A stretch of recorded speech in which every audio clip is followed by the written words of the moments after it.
it is a manifestation of the great work done by this company over the years, and it is I compliment TAQA, and I'm thankful to God that as an organization we had decided to trim our debt, and our well-wishers and if I may use this word, critic, and of course very competent members of media community were asking again and again how this target will be met.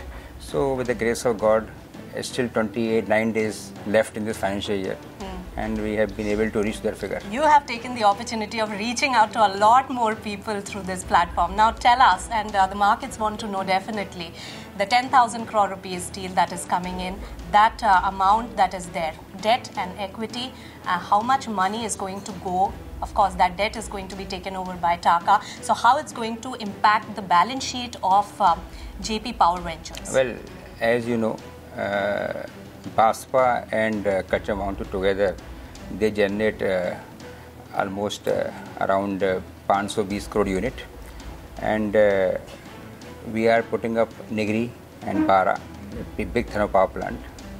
So our requirement equity is hardly for about 1500 crores. So there is a equity valuation in this deal of approximately 3900 crores. So the balance sheet of Jaypee Power would be very, very healthy. It's already very good, but it will be very healthy. And I think more than the balance sheet, I think people must understand that Nigri and Bara, these two projects are going to give 3000 megawatts of generation capacity. And we cannot allow this project to suffer for want of equity, just because capital market is not being, if I may say, fair to a company like ours. So we have taken this call, and with the grace of God, we have demonstrated that whatever we did so far, it was all quality asset, character working.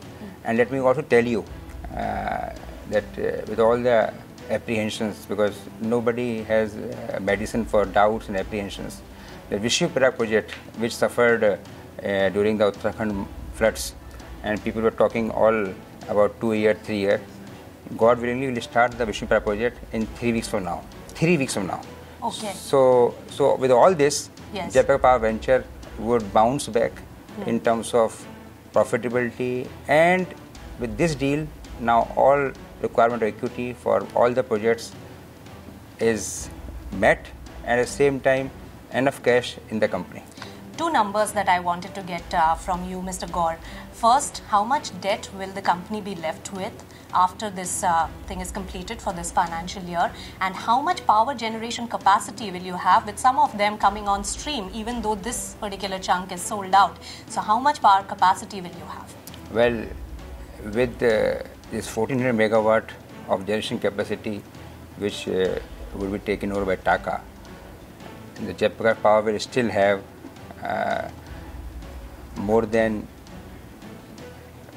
2200 megawatt of generation capacity, a mix of hydrothermal. Add to this 1900 megawatt of Bara power. Together it will be around 3500 megawatt. That is by? By December 2014. Because Nigri power plant, first machine is already BLU has taken place, and will start generation by March end. So I think it will be more than 3,500 megawatt. All right. And how much of debt will you be left with on your books? Well, exit figure would be once we complete the project. Yes. But this financial year, after this... But this deal will take about 4 to 5 months. All right. Because this is now definitive agreement done, and governments of both the country have blessed this deal, and I think we must see this as a one very positive step for our country. That a company which grew up, my father started in hydropower construction. He was the first one who saw this hydropower as an opportunity, and we demonstrated it. We listed the company in 2005, and people believed in us. We delivered, and now to make the company still healthier, make the group stronger, the finest name from Abu Dhabi has come. Of course. And it's one of the largest FDIs. And in this tough time, we have demonstrated that TAQA would not have taken asset if they had been having any apprehension. Mr. Gaur, fine assets is not a problem with the group, but what seems to be the problem is the ability to raise more debt to go ahead with more of the projects going forward, and that's why the lenders are getting a little more nervous, and therefore you did 2 deals back to back. There are some more also lined up, and all these are to probably clear out the balance sheet of the company. What is in store, sir, as far as the cement units are concerned? Well, let me be very candid here. No lender has asked us to do this deal. This is proactive steps taken by our organization. All right. And I have mentioned this, and on a proactive basis, in fact, it is a tribute again to my father's vision. He said, in tough time, we should be able to divest good things. All right. And we are not holding back just for emotional reasons, anything. So the point is that through your channel, I am telling that we are very much concerned, responsible towards our bankers, towards our shareholders. And yes, the only mistake which perhaps we have done is that we believed in our country's growth story. And we invested every penny most judiciously with a lot of passion.